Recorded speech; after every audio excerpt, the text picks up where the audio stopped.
नमस्कार। लक्ष्मण धारा education platform में आप सभी का स्वागत है। प्यारे साथियों, अपन NCERT MCQ online test series जो आपके सभी प्रतियोगी परीक्षाओं के लिए उपयोगी मानी जाती है, के बारे में बात कर रहे थे, जिसके संदर्भ में आज अपनी 9वीं क्लास है। इससे पहले की वीडियो आपको लक्ष्मण धारा एजुकेशन प्लेटफॉर्म के प्लेलिस्ट के अंदर मिल जाएंगे, जहाँ पे क्लास 6 या फिर एनसीईआरटी क्लास 6 हिस्ट्री करके आपको प्लेलिस्ट मिलेगी, वहाँ पे सारे वीडियो दिए गए। ठीक है, तो चलिए। ओके, इससे पहले अपन छठे अध्याय तक पढ़ चुके थे। ठीक है, कि किस तरीके से क्या चीज़ें हुई थी। आज अपन वो बात करेंगे, वो पढ़ेंगे 7वें अध्याय से। तो 7वें अध्याय का नाम है अशोक एक अनोखा सम्राट। कौन? अशोक एक अनोखा सम्राट जिसने युद्ध का त्याग किया, जो कि 7वां अध्याय है। इसके बारे में किस तरीके से इंपॉर्टेंट प्रश्न बनेंगे, उन सब की बातचीत करने वाले हैं। तो सबसे पहले पहला प्रश्न देखो।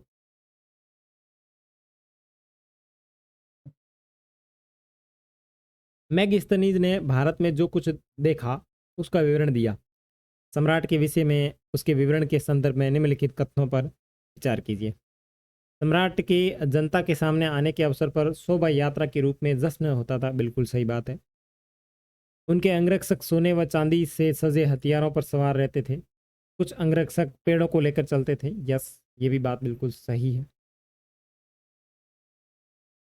और राजा सामान्यतः हथियारबंद महिलाओं से घिरे होते थे। यस, तीनों के तीनों कथन सत्य है। तो यहाँ पे आपको तीसरा कथन कई बार कंफ्यूज करता है कि भाई साहब राजा है तो मतलब महिलाओं से हथियारबंद किस तरीके से घिरा होगा। तो ये मैगस्थनीज वर्णन करता है, जब ये भारत में आया था, बोलता है कि मैंने इस तरीके की स्थिति देखी। ठीक है, तो ये चीज़ें हैं। तो यहाँ पे आपका ऑप्शन डी राइट होता है, 1, 2 और 3। उपयुक्त तीनों कथन सही है। मैगस्थनीज के वर्णन से पता चलता है कि सम्राट सोने की पालकी में जनता के सामने आते थे या उनको ले जाया जाता था, तथा उसकी जनता के सामने आने पर शोभा यात्रा के रूप में जश्न मनाया जाता था। अंगरक्षक अलंकृत हथियार पर सवार होते थे। कुछ अंगरक्षक पेड़ों को लेकर चलते थे। इन पर प्रशिक्षित तोतों का एक झुंड होता था, जो सम्राट के सिर के चारों तरफ चक्कर लगाता रहता था। तो ये भी वर्णन करता है। ठीक है, राजा को हमेशा डर रहता था कि कोई उसकी हत्या न कर दे, इसलिए राजा हथियारबंद महिलाओं से घिरे होते थे। और उसके खाना खाने से पहले एक खास नौकर उस खाने को चखते थे, और लगातार 2 रात एक ही कमरे में वो नहीं सोते थे। तो इस तरीके की स्थिति उस जमाने में थी, और ये मैगस्थनीज बताता है।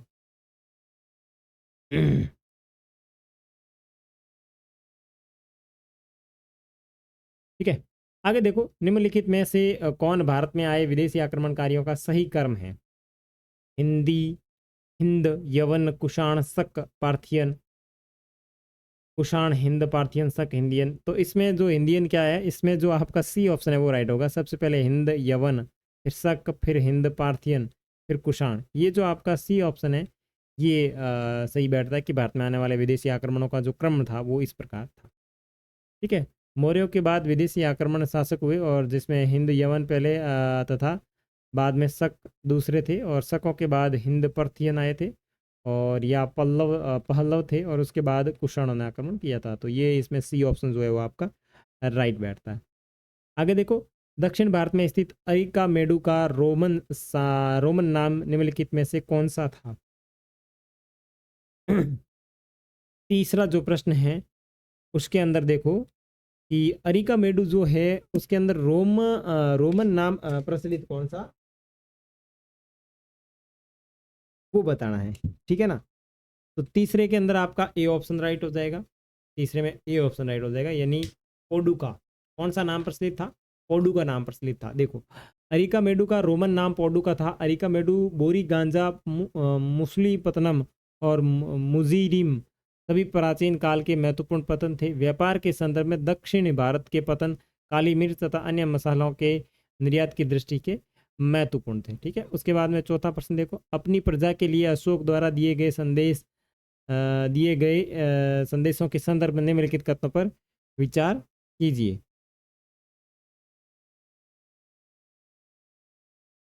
विभिन्न अवसरों पर किए जाने वाले अनुष्ठान और कर्मकांड किसी काम के नहीं। ठीक है ना, ये मतलब अशोक क्या कह रहा है वो बातें सुननी है आपको कि विभिन्न अनुष्ठानों पर किए जाने वाले कर्मकांड किसी काम के नहीं है। ओके। उसने कर्मकांड के स्थान पर दूसरी रीतियां बनाई। ये रीतियां अपने दासों और नौकरों के साथ अच्छा व्यवहार करना, बड़ों का आदर करना, सभी जीवों को वर दया करना और ब्राह्मणों तथा श्रमणों को दान करना। तो बिल्कुल ये दोनों बात सत्य है, तो ऑप्शन सी राइट हो जाएगा चौथे प्रश्न में। ठीक है, देखो उपयुक्त दोनों कथन सही है। अशोक ने बच्चों की जन्म यात्राएं शुरू करने, विवाह आदि अवसरों पर किए जाने वाले अनुष्ठान एवं कर्मकांड के स्थान पर मानवता का संदेश दिया। जो कर्मकांड है ना उसके स्थान पर मानवता का संदेश दिया। अपनी प्रजा को दिया जिसमें जीवों पर दया, ब्राह्मणों पर श्रमणों को दान, दासों व नौकरों से अच्छा व्यवहार सभी से मिलित है। आगे देखो,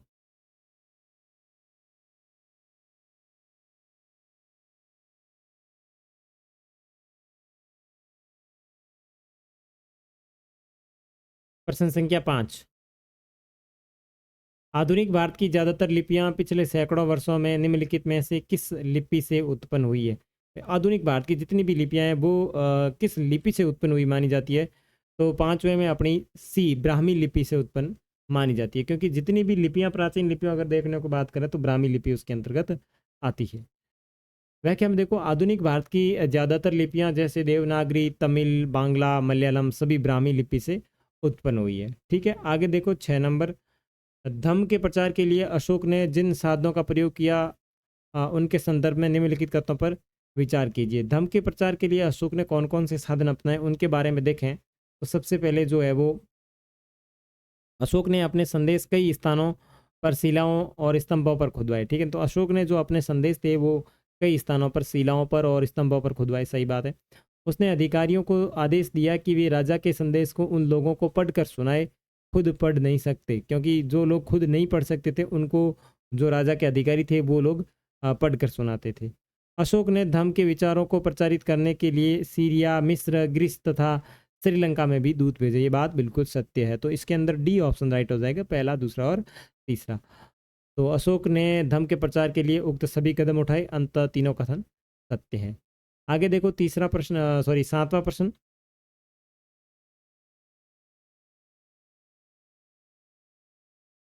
हाँ, अशोक ने जगह जगह जाकर लोगों को शिक्षा देने के लिए अधिकारियों की नियुक्ति की। इन अधिकारियों को निम्नलिखित में से किस नाम से जाना जाता था? तो अशोक ने अपने धर्म के प्रचार के लिए जिन अधिकारियों की नियुक्ति की उन अधिकारियों को किस नाम से जाना जाता था? तो वो जाना जाता था धम्म महामात।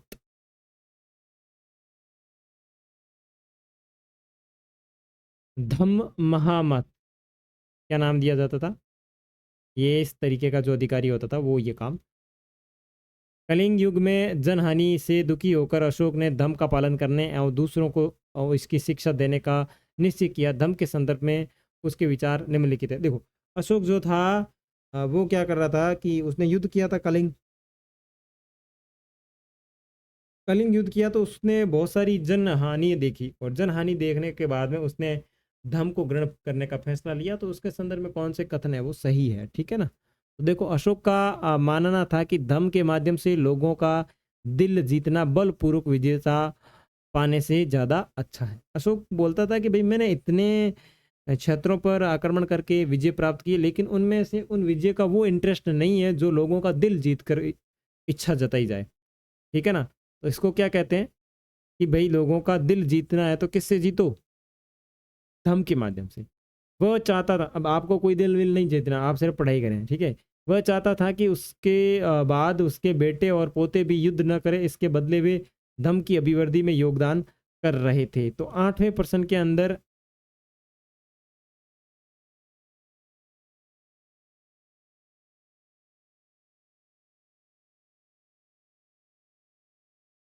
8वें प्रश्न के अंदर बी ऑप्शन राइट नहीं होगा, एक और दो दोनों ही राइट होगा मेरे हिसाब से, क्योंकि इसके में पहला ऑप्शन भी बिल्कुल सही है और दूसरा ऑप्शन भी बिल्कुल सही है, तो सी राइट होना चाहिए। देखो कलिंग अभिलेख में धम्म के विषय में अशोक ने कहा कि मैं मानता हूं कि धम्म के माध्यम से लोगों का दिल जीतना बलपूर्वक विषय पाने से ज़्यादा अच्छा है। मैं ये अभिलेख भविष्य के लिए एक संदेश के रूप में इसलिए उत्कीर्ण कर रहा हूँ ताकि मेरे बाद मेरे बेटे पोते युद्ध न करें, इसके बदले उन्हें यह सोचना चाहिए कि धर्म को कैसे बढ़ाया जाए। धम्म शब्द संस्कृत के धर्म शब्द का प्राकृत रूप है। ठीक है, उसके बाद में आगे देखो 9वां प्रश्न, 8वें में सी ऑप्शन राइट है। ठीक है, उसके बाद में 9वां प्रश्न देखो, 9वां प्रश्न पढ़ो।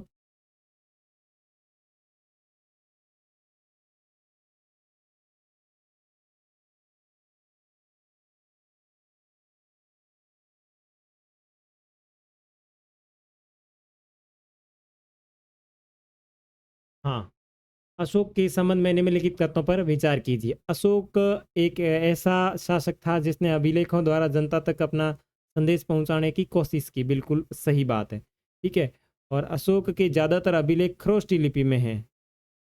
नहीं, ये बात तो गलत है, खरोष्टी वाली तो ब्राह्मी लिपि में। अशोक ने अपने एक अभिलेख में कलिंग युद्ध का वर्णन किया। बिल्कुल सही बात है, तो सी ऑप्शन राइट हो जाएगा, 1 और 3। ठीक है ना, अशोक पहला शासक था जिसने जनता तक अपने अभिलेखों के माध्यम से जन सूचनाएं पहुंचाई, तो सी ऑप्शन राइट है। अब देखो व्याख्या देखो, कथन 1 और 3 सही है, जबकि कथन 2 गलत है। अशोक के ज़्यादातर अभिलेखों की भाषा जो है प्राकृत है, और दूसरी जो है ब्राह्मी लिपि है। प्राकृत भाषा और ब्राह्मी लिपि, न कि खरोष्टी लिपि। ठीक है ना। कलिंग तटवर्ती उड़ीसा का प्राचीन नाम है। अशोक ने अपने एक अभिलेख में कलिंग युद्ध का वर्णन किया। उसने कहा कि राजा बनने के 8 साल बाद मैंने कलिंग विजय की। लगभग 1.5 लाख लोग बंदी बना लिए गए और 1 लाख से ज़्यादा लोग मारे गए, और इससे मुझे अपार दुख हुआ। अब इस बात को सोचिए कि आप भाई साहब, बंदे ने इतनी मतलब नरसंहार देखा है, 1.5 लाख लोग बंदी बनाए गए और 1 लाख लोग मारे गए। अगर 10 लोग भी मारे जाते हैं ना, तो भी मतलब काफ़ी बड़ा दुख होता है। तो 1 लाख लोग मारे जाने के बाद अशोक ने वो बौद्ध धर्म को ग्रहण किया। ठीक है, आगे देखो 10वां प्रश्न।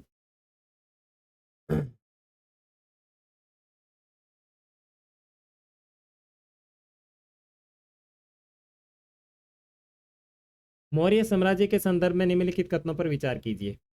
उज्जैन उत्तर पश्चिम की तरफ आवागमन के मार्ग में था। देखो, मौर्य साम्राज्य के बारे में अपने आगे बात करें तो उज्जैन जो था वो उत्तर पश्चिम के मार्ग के आवागमन में था, तो नहीं। आधुनिक पाकिस्तान और अफगानिस्तान के इलाके में मौर्य साम्राज्य के अंदर थे। बिल्कुल, आधुनिक पाकिस्तान ये अंदर थे। मौर्य साम्राज्य के संस्थापक चंद्रगुप्त मौर्य के विचार अर्थशास्त्र में लिखे गए। नहीं, ऐसा कुछ नहीं है। तो इसमें ऑप्शन जो है वो डी राइट होगा, क्योंकि अर्थशास्त्र के अंदर चाणक्य के विचार लिखे गए। ठीक है, तो कथन 1 गलत है, क्योंकि उत्तरी भारत से दक्षिण भारत जाने मार्ग में पड़ता था, जबकि तक्षशिला उत्तर पश्चिम और मध्य एशिया के जाने का मार्ग पड़ता था। अर्थशास्त्र में चंद्रगुप्त के नहीं बल्कि कौटिल्य के विचार है, तो इसमें अंदर कौटिल्य के विचार है।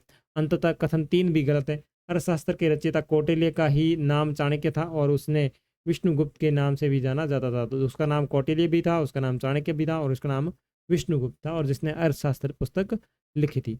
आगे देखो 11वां प्रश्न। 11वां प्रश्न क्या कह रहा है, देखो।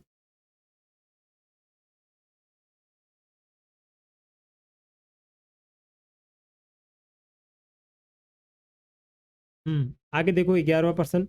मौर्य साम्राज्य की स्थापना लगभग 2300 साल पहले हुई थी। इसका संस्थापक निम्नलिखित में से कौन था? तो इसका संस्थापक था चंद्रगुप्त मौर्य। ठीक है, मौर्य साम्राज्य का संस्थापक चंद्रगुप्त मौर्य था, और कौटिल्य ने साम्राज्य स्थापना में चंद्रगुप्त मौर्य की सहायता की थी। आगे देखो, चंद्रगुप्त के दरबार में पश्चिमी एशिया के यूनानी राजा सेल्यूकस निकेटर का राजदूत था, और उसका नाम क्या था?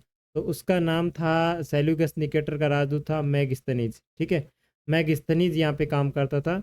वो सेल्यूकस निकेटर का राज दरबार था, जो कि राज दरबारी राजदूत था, जो कि चंद्रगुप्त मौर्य के दरबार में काम करता था। ठीक है, आगे देखो, मैगस्थनी चंद्रगुप्त मौर्य के दरबार में यूनानी शासक सेल्यूकस निकेटर का राजदूत था। डिमेकस या डायमेकस बिंदुसार के समय भारत आया था। फायान चंद्रगुप्त विक्रमादित्य के काल में भारत आया था, जबकि ह्वेनसांग हर्ष के काल में। तो ये ध्यान रखना, डायमेक्स जो था वो बिंदुसार के शासनकाल में आया था। फायान की बात करें तो चंद्रगुप्त मौर्य के काल में आया था, और ह्वेनसांग की बात करें तो ये हर्ष के काल में भारत में आया था।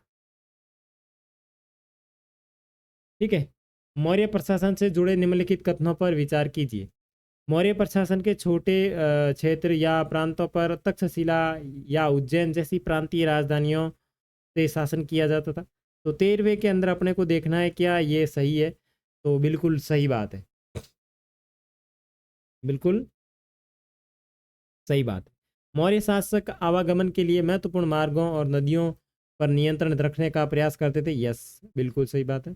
प्रदेशों में रहने वाले लोग मौर्य अधिकारियों को नजराना भेंट दिया करते थे, बिल्कुल सही बात है। तो तीनों के तीनों ऑप्शन इसके अंदर राइट है, ऑप्शन 1, ऑप्शन 2 और ऑप्शन 3। अब तीनों की व्याख्या देखो। उपयुक्त तीनों कथन सही है। मौर्य साम्राज्य में छोटे प्रांतों पर प्रांतीय राजधानियों द्वारा नियंत्रण रखा जाता था। उज्जैन और तक्षशिला प्रांतीय राजधानियां थी।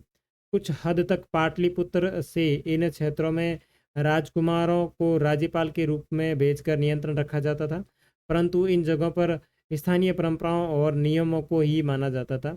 मौर्य शासक आवागमन के मार्गों पर नियंत्रण रखने का प्रयास करते थे। यहाँ से उन्हें संसाधन, कर और नजराना भेंट के रूप में प्राप्त होता था। अर्थशास्त्र में यह लिखा है कि उत्तर पश्चिमी कंबल के लिए और दक्षिणी भारत सोने और कीमती पत्थरों के लिए प्रसिद्ध थे, और संभव यहाँ के संसाधन नजराने के रूप में एकत्र किए जाते थे। तो नजराने का मतलब ये होता है कि गिफ्ट या भेंट में दी गई चीजें। एक तो कर होता था और एक नजराना होता था। नजराना मतलब लोगों की इच्छा के द्वारा दिया जाता था, ठीक है ना, राजा को इच्छा के अनुरूप दिया जाता था। तो एक तो कर अलग चीज है, कर का मतलब होता था टैक्स, ठीक है ना। टैक्स जो है वो तो जबरदस्ती वसूला जाता था भाई, कोई भी कहीं का भी कोई क्षेत्र हो तो उससे टैक्स वसूल लिया जाता था। लेकिन जो नजराना होता था वो वहाँ पर रहने वाली जो जनता है या वहाँ पे जो रहने वाले जो लोग हैं वो क्या करते थे, उसको लोगों को देते थे। भाई जैसे वहाँ का कोई राजा हो गया तो उस राजा को तोहफे के रूप में नजराना दिया जाता था। आगे 14वां प्रश्न कि मौर्य प्रशासन के संदर्भ में निम्नलिखित कथनों पर विचार कीजिए। राजकुमारों को अक्सर प्रांतों में राज्यपाल यानी गवर्नर के रूप में भेज दिया जाता था, यस ये बात बिल्कुल सत्य है। उसके बाद में दूसरा कि जहां पर सम्राटों का सीधा शासन था वहां राजा द्वारा नियुक्त अधिकारी कर वसूलते थे, बिल्कुल सही बात है। तो पहला और दूसरा ऑप्शन दोनों इसके अंदर राइट है। तो यहाँ अपना जो ऑप्शन है वो कौन सा राइट हो जाएगा, यहाँ अपना ऑप्शन राइट हो जाएगा सी, 1 और 2। उपयुक्त दोनों कथन सही है। सीधे नियंत्रण वाले क्षेत्रों में राजकुमारों को राज्यपाल के रूप में भेजा जाता था, यस। और पाटलिपुत्र और उसके आसपास के इलाकों पर सम्राट का सीधा नियंत्रण था। यहाँ कर वसूली के लिए राजा द्वारा एक अधिकारी नियुक्त किया जाता था जो सीधा नियुक्त होकर के कर वसूलने आता था। जो राजा के आदेशों का उल्लंघन करते थे अधिकारी उन्हें सजा भी देते थे। इनमें कई अधिकारियों का वेतन दिए जाने का उल्लेख मिलता है। अधिकारियों के क्रियाकलाप पर नजर रखने के लिए जासूस होते थे और अनेक संदेशवाहक संदेश पहुंचाने के लिए एक जगह से दूसरी जगह घूमते रहते थे। तो राजा के द्वारा जो कर इकट्ठा करने के लिए अधिकारी नियुक्त किया जाता था वो भी बिल्कुल इस तरीके से ऐसा नहीं है कि वो भ्रष्टाचार के अंदर लिप्त हो जाए, तो उसके ऊपर भी नियंत्रण रखने के लिए एक संदेशवाहक हुआ करता था, ठीक है। आगे देखो, कर और नजराना के संदर्भ में निम्नलिखित कथनों पर विचार कीजिए। कर अनियमित ढंग से एकत्र किए जाते थे, तो कर जो था वो अनियमित ढंग से एकत्र किया जाता था और नजराना राज्य द्वारा नियमित रूप से लिया जाता था। तो 15वां जो प्रश्न है उसके अंदर डी ऑप्शन देखो। 15वें प्रश्न के अंदर जो अपना ऑप्शन राइट हो जाएगा वो डी ऑप्शन राइट है, ना तो 1 और ना ही 2। तो देखो, कर नियमित ढंग से इकट्ठे किए जाते, तो ध्यान रखना अगर अपन मौर्य साम्राज्य की बात करें, यहाँ थोड़ा देख लेना, अनियमित मैंने राइट कर दिया था। तो देखो, मौर्य साम्राज्य के अंदर जितना भी कर लिया जाता था, अपन यहाँ मौर्य साम्राज्य की बात करें तो अशोक मौर्य साम्राज्य की था ना।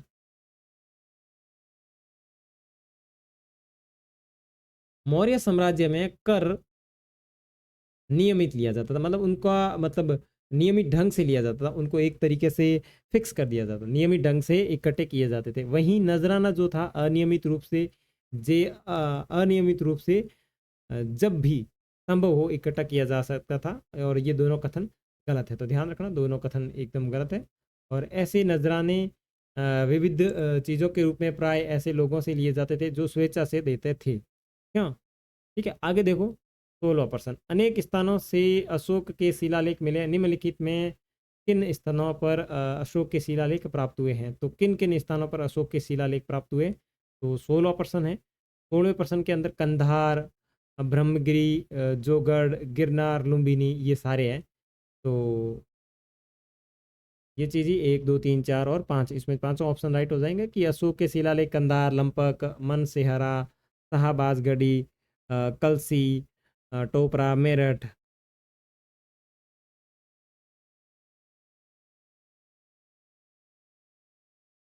टोपरा, मेरठ, बहादुरपुर, लुम्बिनी, रामपुरवा, लोहरिया, अरराज, गुज्जर, सारनाथ, कौसाम्बी, रूपनाथ, सांसी, पनगुरिया, गिरनार, जोगढ़, कलिंग, चोपड़ा, सन्नाटी, मस्की, योरागुडी और ब्रह्मगिरी, ये जितने भी स्थान है यहाँ पे अशोक के शिलालेखों के संकेत या फिर अशोक के शिलालेख मिले हैं। ठीक है। मौर्य साम्राज्य की राजधानी निम्नलिखित में से कौन सी थी? तो मौर्य साम्राज्य की राजधानी थी वो थी पाटलिपुत्र। मौर्य साम्राज्य की राजधानी पाटलिपुत्र थी। उज्जैन, उसके बाद में उज्जैन, उज्जैन के जो तक्षशिला, पाटलिपुत्र मौर्य साम्राज्य के महत्वपूर्ण नगर से। तक्षशिला उत्तर पश्चिम और मध्य एशिया के लिए आने जाने का मार्ग था। उज्जैन उत्तरी भारत से दक्षिणी भारत जाने वाले रास्ते में पड़ता था।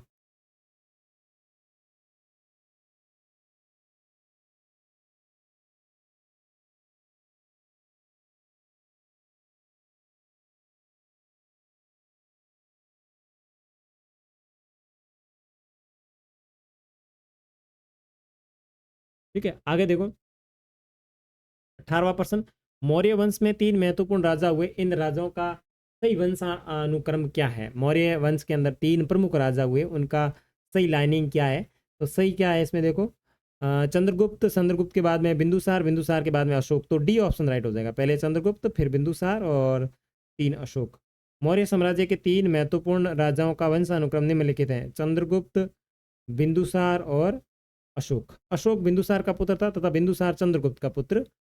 आगे 19वां प्रश्न देखो, कौटिल्य द्वारा लिखित प्रसिद्ध पुस्तक का नाम क्या था? तो कौटिल्य के द्वारा अर्थशास्त्र लिखी गई थी, जिसके अंदर वो अपनी सारी किताबें लिखता है। देखो कौटिल्य ने अर्थशास्त्र लिखी थी, पाणिनि ने अष्टाध्यायी लिखी थी, और माल की मालवी का गृहमित्रम, अभिज्ञान शाकुंतलम कालिदास ने लिखी थी। तो ये दोनों किताबें जो इतनी बड़ी बड़ी है, अभिज्ञान शाकुंतलम और मालवी का गृहमित्रम, ये भी कालिदास ने लिखी थी। ठीक है ना। आगे देखो 20वां प्रश्न, मौर्य साम्राज्य, मौर्य काल के महत्वपूर्ण शहरों के बारे में निम्नलिखित कथनों पर विचार कीजिए।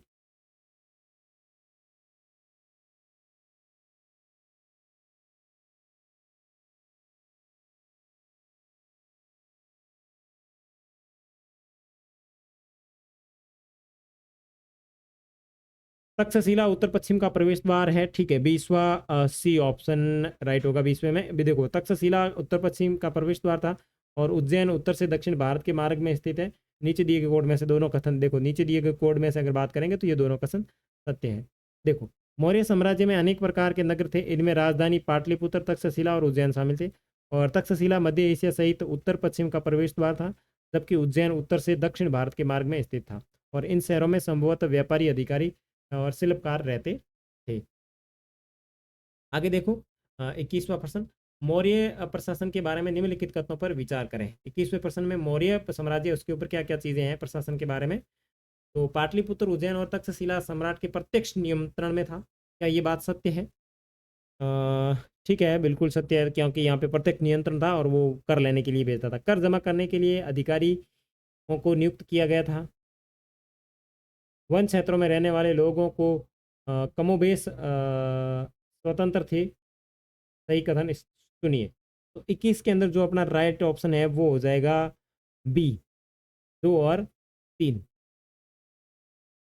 2 और 3। ठीक है ना। तो ये पूरी इतनी सारी इसके अंदर डिटेल है कि चूंकि मौर्य साम्राज्य बहुत विशाल था, इसलिए अलग अलग हिस्सों में हिस्सों पर अलग अलग शासन किया जाता था। पाटलिपुत्र के आसपास का क्षेत्र सम्राट के प्रत्यक्ष नियंत्रण में था। तो पाटलिपुत्र के अंदर नियंत्रण में था, ना कि उज्जैन और तक्षशिला। ठीक है ना, इसलिए ये पहला ऑप्शन गलत हो जाएगा। ठीक है।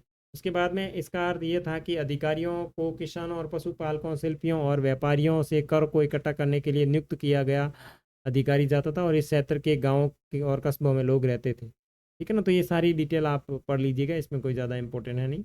आगे देखो, मैगस्थनीज के संबंध में निम्नलिखित कथनों पर विचार कीजिए।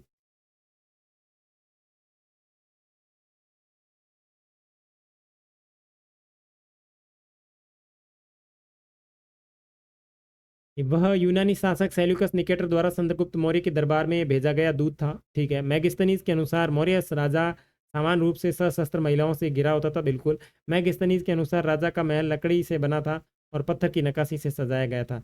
नीचे दिए गए कोड में से सही ऑप्शन का चुनाव कीजिए। तो इसके अंदर अपना ऑप्शन जो है वो डी राइट हो जाएगा, क्योंकि ये सारे ऑप्शन इसके अंदर अपने सही बैठते हैं। आगे देखो, ये इतनी ज़्यादा पढ़ने की ज़रूरत नहीं है, क्योंकि मैं आपको ये चीज़ें बार बार पढ़ा चुका। आगे देखो, निम्नलिखित कथनों पर विचार करें। अशोक शिलालेख के माध्यम से लोगों तक अपनी बात पहुंचाने वाला शासक था, बिल्कुल। अशोक के अधिकांश शिलालेख प्राकृत में थे और ब्राह्मी लिपि में उत्कीर्ण थे, बिल्कुल सही बात है। तो इसके अंदर आपका सी ऑप्शन राइट हो जाएगा 23 के अंदर। और उसके बाद में 24वां प्रश्न देखो, जो आपका अंतिम प्रश्न है। तो ये चीज़ आप पढ़ लेना व्याख्या के अंदर, मैंने बहुत बार इनका रिवीजन करवा दिया अभी प्रश्नों के अंदर। तो अशोक के धम्म के संबंध में निम्नलिखित कथनों पर विचार करें। अशोक का धम्म बुद्ध की शिक्षाओं पर प्रेरित था। धम्म महात्म नियुक्त किए गए थे, जो जगह जगह जाकर लोगों को धम्म के बारे में शिक्षा देते थे। अशोक ने चट्टानों और स्तंभों पर धम्म के संदेश अंकित करवाए थे। तो 24 के अंदर जो अपना ऑप्शन है वो भी डी ऑप्शन राइट हो जाएगा, जिसके अंदर सभी आएंगे। और वो पूरी की पूरी चीज़ इसके अंदर लिखी हुई है कि भाई अशोक के धम्म में किसी देवता की पूजा या यज्ञ का आयोजन शामिल नहीं था। उसने महसूस किया कि जिस तरह एक पिता अपने बच्चों को शिक्षा देने का प्रयास करता है, ठीक उसी तरह उसका भी कर्तव्य है कि वह अपनी प्रजा को निर्देश दे। वह बुद्ध की शिक्षाओं से प्रेरित थे। उसको परेशान करने वाली कई समस्याओं में भी सामने आई। साम्राज्य के लोग विभिन्न धर्मों का अनुसरण करते थे, इस कारण सभी के सामने संघर्ष करना पड़ा। जानवरों की बलि दी जाती थी और दासों और नकारों के साथ बुरा व्यवहार किया जाता था। इसके अलावा परिवारों और पड़ोसियों के बीच में झगड़े होते, तो वो पूरी चीज़ें ये बताता है।